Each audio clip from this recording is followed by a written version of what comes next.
Salut à tous, aujourd'hui on va faire une expérience vraiment sympa, on va se servir de l'induction pour chauffer des pièces métalliques.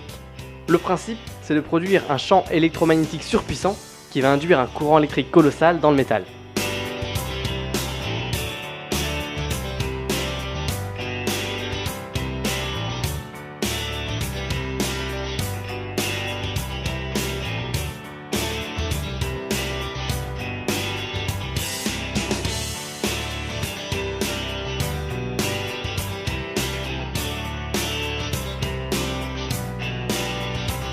Pour commencer, on va repousser les limites de notre four à induction et à notre habitude, on va vous expliquer précisément comment ça fonctionne. Pour les plus curieux, il y a également un schéma électrique détaillé à la fin de la vidéo. On va tester notre machine. On voit que le courant consommé augmente immédiatement quand on met du métal dans la bobine. Toute cette énergie se transforme en chaleur. Premier test, on va chauffer un gros tournevis. Et voilà. En quelques secondes, il est déjà rouge de chaleur. On va tenter plus gros avec un poids de 50 grammes. On le met au cœur de la bobine et on essaye de maintenir le courant à 15 A, ce qui fait une puissance de 360 watts. En moins d'une minute, il rougit et il chauffe jusqu'à 800 degrés. A l'inverse, la bobine ne chauffe presque pas d'elle-même, c'est surtout le poids qui la réchauffe. C'est vraiment impressionnant de voir un objet si chaud.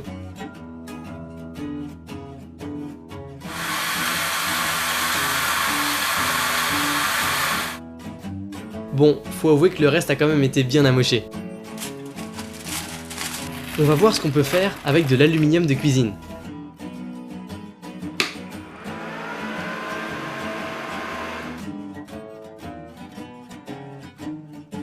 Les zones les plus fines deviennent incandescentes et finissent même par émettre une lumière blanche très intense.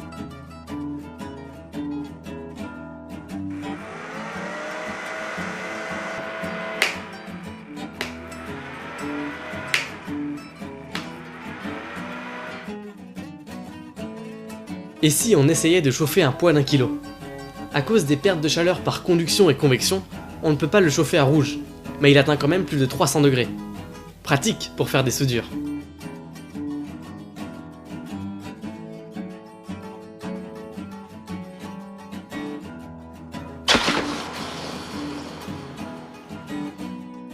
Mieux encore, on met un taille-crayon en aluminium dans le four. Ce métal a une température de fusion de seulement 660 degrés. On peut donc s'attendre à une réaction assez remarquable. Il a pas l'air d'apprécier.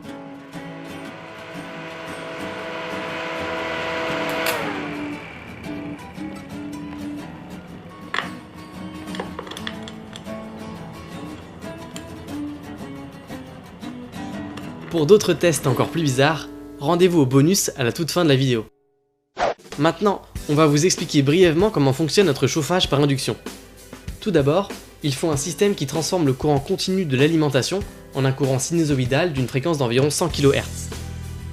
On utilise pour ça un montage simple et efficace que l'on vous présentera plus en détail dans une prochaine vidéo. Mais qu'est-ce qui se passe au niveau de la bobine?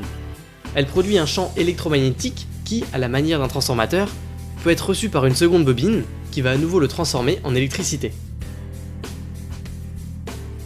La puissance émise est si grande qu'une bobine d'un seul tour produit une tension suffisante pour allumer une ampoule. Le courant reproduit est très important, on peut même faire fondre un petit fil qui chauffe par effet Joule. On imagine bien qu'un bloc de métal plongé dans le champ, ce n'est rien d'autre qu'un fil de 1 tour en court-circuit sur lui-même. La tension est alors négligeable, mais le courant est monstrueux, une centaine d'ampères, ce qui explique l'échauffement. À présent, on va faire le lien entre notre système et les plaques chauffantes à induction que vous connaissez tous. On va voir si on peut également allumer une ampoule avec le champ électromagnétique. La plaque refuse de démarrer si elle ne détecte pas assez de métal. On place donc une casserole pour que la plaque démarre, et l'ampoule s'allume. Évidemment, ça ne serait pas pratique de mettre la casserole dans une bobine. L'émetteur est donc une bobine plate, faite pour chauffer une surface. On va reproduire ça pour que ce soit plus clair. Il suffit d'enrouler un fil électrique sur lui-même et de le recouvrir d'une plaque qui résiste bien à la différence de chaleur. On a essayé avec du verre, on a eu une drôle de surprise.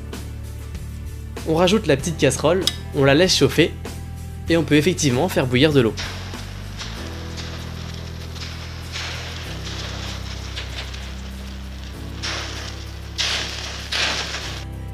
Pour ceux qui veulent fabriquer un four à induction, il faut aussi l'alimentation qui va avec. Il faut travailler en très basse tension, ce qui est beaucoup moins dangereux. On va vous montrer comment on a fabriqué notre alimentation 24V 18A. On utilise deux alimentations de Xbox 360 première génération.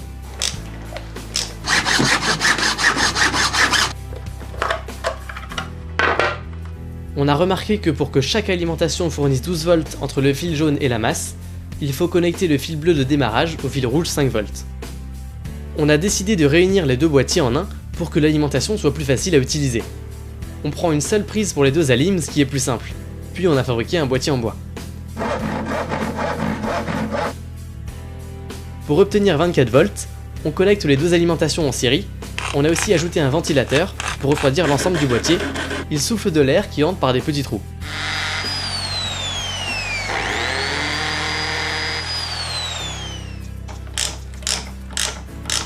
Sur le boîtier, il y a trois interrupteurs. Un premier pour activer les alimes, un pour augmenter la vitesse du ventilateur et un pour éteindre les LED. Comme toujours, on ajoute du papier pour l'esthétique. Et voilà le travail. Un petit point physique sur ce qu'on appelle la température de Curie. À partir d'une certaine température, un matériau n'est plus sensible au magnétisme. On a fabriqué un petit balancier qui fonctionne avec ce phénomène. Quand la tige de métal est suffisamment chaude, elle n'est plus attirée par l'aimant, puis, une fois qu'elle a refroidi, elle est de nouveau attirée et ainsi de suite. Pourquoi on vous parle de ça? Eh bien, on retrouve le même phénomène dans notre four à induction. Regardez bien l'ampèremètre. Le courant monte légèrement quand la température augmente, puis il descend d'un seul coup quand le métal est rouge de chaleur. Tout ça parce qu'il n'est presque plus sensible aux champs électromagnétiques. C'est donc difficile de le chauffer plus.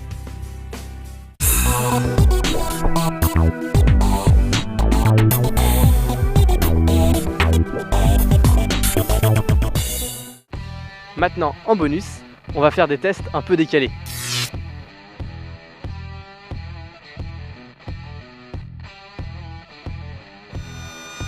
On va surchauffer ce moteur électrique pendant qu'il tourne. Dans un premier temps, la chaleur le décrasse un peu et il tourne de plus en plus vite.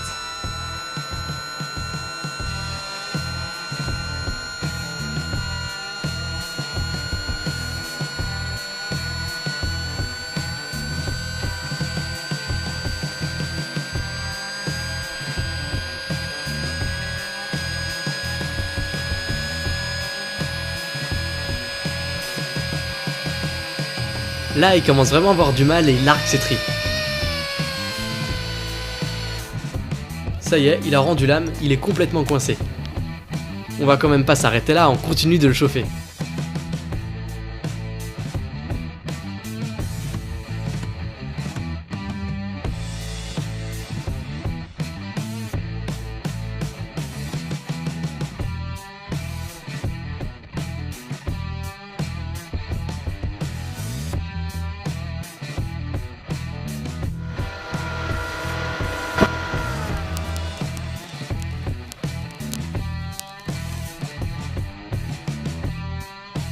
Dernier test, on va chauffer cette pauvre pile contrefaite qui n'a même pas le cinquième de la capacité annoncée dessus.